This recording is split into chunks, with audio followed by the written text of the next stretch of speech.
I've spent an enjoyable day today listening to the songs of Mr. Jerry Haskew, one of my favorite artists, a former member or founding member of the Cumberland Trio, a folk trio back in the 1960s. He has some wonderful music. And one of the songs that he played today, or that I listened to today, was The Wonderful One-Eyed Bodog.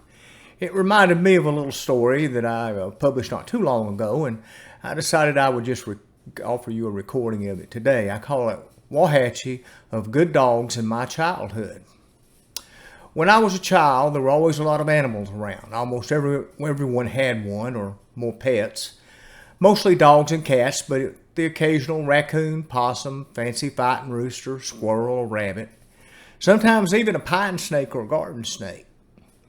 The dogs and cats generally ran free range, with the exception of those folks who raised show dogs, hunting dogs, or other working dogs for a little extra income on the side. They were not operating puppy mills. It was rare that they ever had more than 1 or 2 litters at a time, and the litters were very well cared for. The Morrisons just down the road raised beagles for hunting rabbits and squirrels. The litters were usually large, and sometimes they had upwards of 20 dogs kept in a large pen in their backyard. The dogs were fine specimens and in high demand from local hunters. The only downside was beagles would bark their head off at the slightest sign of any critter in sight. Bird, squirrel, cat, dog, it did not matter. As soon as one beagle barked, all of them would take it up. The noise was deafening, and before we had air conditioning, very disturbing on a hot night with open windows in the summer. The Morrisons also had a big old floppy-eared pure breed bloodhound. I do not know his real name, but we called him Pluto after the Disney cartoon character. He had a beautiful, deep, rich hound voice, but was given to baying all night long on those 3 or 4 clear nights around the full moon each month. By the time I was old enough to be aware of him, he was pretty old and slow-moving, but he was a real hound. Somehow he managed to get to any female in heat that got loose in the neighborhood. He was quite prolific, and the number of his loved children was legendary. Just about everybody in the neighborhood who had a female dog had at least one of his offspring. My first dog was a rough collie named Peppy. He was a beautiful dog, perfect on every point of the AKC breed standard. My father got him because he saw the movie Lassie and fell in love with the breed. He said he got him for my 4th birthday, but he may have had an ulterior motive. I remember the day we got him. We drove across town on my birthday to a family friend's parents' house who lived on Missionary Ridge. They were raising show champion collies. He was 8 weeks old and incredibly cute. I do not know how much he cost, but I guarantee you he was not inexpensive. Dad built Peppy a large heated dog house, a dog pen, and a dog run. Most people fed their pets table scraps, but Peppy got the best dog food my dad could afford from the feed store. He fed him before he left for work, and when he got home, no one else was allowed to feed him but my dad, and all human food was strictly off limits. Pop washed him once a week, and it was my job to walk him and brush him out every day. Dad even cut a bunch of cedar posts off my grandparents' farm and put up a gate and hog wire fence around the yard in case he got out. For a couple of years, people would bring their female collies in season to mate with Peppy. We kept their dogs until the pups were old enough to go home. After a while, Dad bought 2 registered female collies, and we raised some beautiful dogs.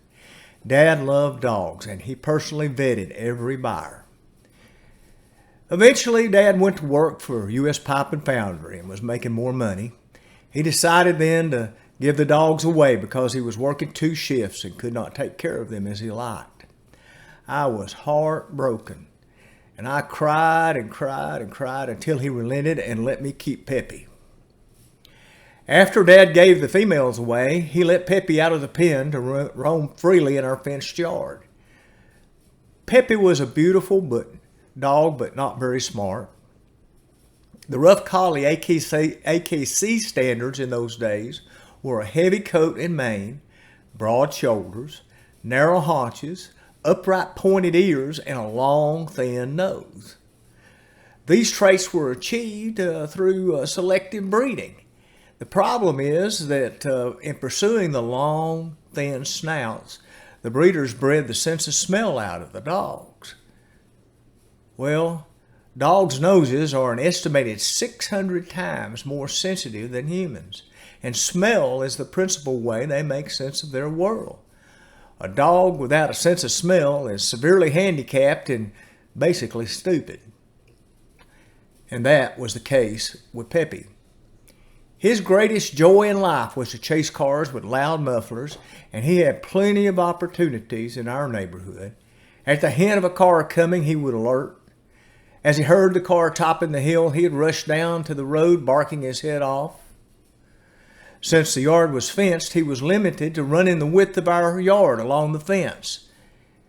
He would run as fast as he could, barking loudly until he reached the limit. Then he would turn and strut back toward the house, proud of once again successfully defending the family home place from those nasty old loud hot rods. One day, someone failed to close the driveway gate, and Peppy ran out in the road after a passing car. I was in the house when I heard the squealing brakes, and then dog wailing followed by a steady stream of profanity. As I reached the road, I saw Peppy struggling to get up, a bloody mess. The car was a 1930s roadster with slotted wheels. Somehow it seemed that Peppy managed to get his long, thin nose into the slotted wheel and was thrown for a loop. The wheel had significantly damaged his nose, but otherwise he appeared shaken but uninjured. His nose was badly broken, beyond repair, cocked at a 45-degree angle to the right. We nursed him as best we could, and he eventually recovered. Although he lived several more years and maintained his commitment to chasing cars, he always ran down to the fence, and rather than run its length, he would start running in a clockwise circle, following his crooked nose until the car was out of sight. Peppy was a good dog, and I loved him greatly. Thank you.